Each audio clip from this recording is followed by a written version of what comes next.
Yes. And Budweiser is what I'm going to enjoy. Right. The Peyton Manning. Lots of Budweiser. Anyway. Okay, so runner-up, next up, Bush at 3%. Why is he still in it? I don't...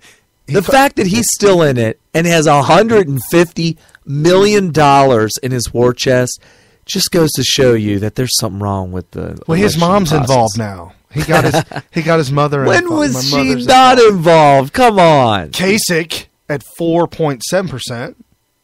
Okay. Rubio at 12%. That's a big jump. You went from 4 to 12. So pretty much from Kasich, Jeb, and who was the other? Carson. I mean, how do you recover from add this? those three together, and they're not even. They're not. They're 3/4 of the way to Rubio. Question, real quick: is this national or is this just South Carolina? This poll. Oh, this is national. Okay. National poll. So it doesn't matter that they were just in South Carolina doing the South Carolina primary. This is national. Correct. Okay. So third place, Rubio at 12%. Big jump. Okay. Second place, Cruz at 20%. 20.4. Now you're getting into big numbers. Not 24, 20. He's in second or third? Second. Okay. And Trump in first place, 57.2. That can't be right. 50. That's like 2/3. When has he ever polled that high? Oh wait, these are Matt Drudge. Okay, so this isn't totally random. These are people who read Matt Drudge.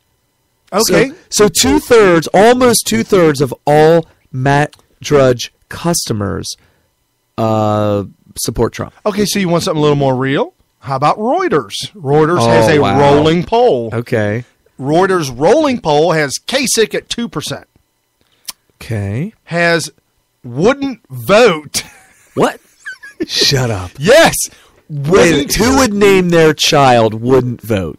And if you did, you would beat Kasich. Oh, come on. At 5.4%. I would name my child D's Nuts before I wouldn't vote. And D's Nuts apparently won over Obama in that. In South Carolina. Was it South Carolina? I believe so. So wouldn't vote at 5.4%. Jeb at 6.9%. Okay. So the establishment's trying to buy some points there. Okay. Carson bumps up to 9.6. This is a Reuters poll. Okay. Yep, Reuters. Rubio at 13.6. It's a little bit scary. That is scary that it's that high. I do believe Trump, when he decided to make immigration the focal point of problems with America, and it's not xenophobia or anything like that. No. It's just you gotta have a country and whatever. So for Rubio to have that much of a threat of being our next president bothers me a little bit, because we know what's going to happen with immigration if he becomes president. And we do know for a fact that the GOP establishment has been loading the crowd at the debates with GOP lovers. And that would be people that are going to cheer randomly for Rubio. And randomly for Rubio. Right, and Jebby. Like Rubio starts to answer, and all of a sudden, and he's like, whoa, I haven't finished yet. I'm not done yet. Okay, please clap. Oh, Jeff, they forgot to put the plants in there. Yeah. Okay, so Rubio at 13.6, Cruz at 19.5. Okay. Trump, 37.8. That's pretty high, because hasn't it been recently, especially when he took a little dip in the poll, he went down to about 30. So 37 is getting pretty high. I think once he gets into the mid 40s, game's over. Yeah, I mean, I would agree with that. Hey, just for those of you listening who aren't really sure about, I'm like a numbers guy, so I really understand this stuff. So let me help you to understand it. Right now, there's all these different people that have all these people in America, all these Republicans who are going to vote for him, and they're getting their support right now. If somebody like Jeb Bush drops out, his supporters go somewhere. They could go to Christie, they could go to Trump, they could go to Rubio, whoever they may go to, they got to go somewhere. Right. So this is really dynamic. With Trump being at 30 to 37, he could get overtaken simply by people dropping out. Rick Santorum. Yeah. Rick Santorum, people who supported Rick as soon as Rick dropped out, jumped on with Cruz. Okay. He said Cruz? Yeah. He endorsed Cruz. Well, Santorum's backers are they now went backing to Cruz. Oh, he didn't necessarily tell them to. That's what they did. Well, who knows? Okay. So here's my point. Because Trump humiliated him and made him stand in front of the podium with his name. And then he made it worse by standing off, canted, cockeyed. Oh. Okay, so here, before I lose everybody. Sorry. So with Trump at about 30%, he could get overtaken by default. No, 37%. I'm just saying at 30 to 37, somewhere in that area. If people keep dropping out and they don't go to Trump and they go to other candidates, he doesn't even have to lose any support. He could get overtaken by people consolidating onto another candidate. Correct. Here's the key. He gets the 50%, and that can't happen. No matter who drops out, he cannot be overtaken by default. Okay, I agree with that. Yeah. So it's important to understand the significance of the 50%. You have 50%, and you cannot be taken over by default. Okay, this was February 12th, 2016, so just a couple days ago. This was posted. Morning Consult, GOP national poll. So this is a GOP poll. Kasich at 4, Bush at 18. Wait, what? It's a GOP poll. Oh, GOP, okay. Yeah, so Bush at 18. Shut up. No. Bush at 8, though. 8. That's pretty high for him. That's still pretty high. That's like 1 out of every 12 people. Right. Which he didn't even get that in Iowa. What did he get in Iowa? He didn't get 1 out of 12. He would have if he put more money into it. Like at least another 100 million. Wow. So, okay, anyway, so Rubio at 10%, Carson at 10%, Cruz at 17%, Trump at 44%. Ooh, that's getting dangerous. But that what poll was this? It's a GOP poll. GOP national poll. What? Yes. 44%? I'm looking at it. Right. I can't believe they allowed that. Ooh. Dude, we can't let this out. Guys, we can't let this out, guys. So what does Clinton do? Oh, we got to talk about Clinton's delegates. The super delegates. Oh, so this is the craziest story ever. Well, we didn't get a chance to talk about it. So the news this past week is that it doesn't matter that Bernie is trouncing her everywhere they go. Well, hold on. In Iowa, she lost to Bernie 60 to 38-ish. What do you mean she lost to him? In Iowa? Well, the voting. You're talking about New Hampshire. Because remember the right. Yeah. Yep. New Did Hampshire. I say Iowa? Yeah, you said Sorry. Iowa. New Hampshire. 60 to Hillary's 38. That was the that's vote. Like 2-1. That was the vote. Okay. Let's hear this. Here's the real story. Oh, no. It's different? It's not 2-1? Okay. Though Miss Clinton had only 9 pledged delegates through the voting process, so because of the voting, she got 9, and Sanders got 15. That makes sense. Okay, so because he got 60%, she got 38, he got 15, she got 9. Okay. I mean, it sounds like she got a little bit padded there, right. But okay. I'm okay. She has an additional 6 delegates as of Wednesday morning, giving her a total of 15. Sanders had 13. Oh, sorry. I said Sanders had 15. Sanders had 13 delegates, all of which he won through the popular vote.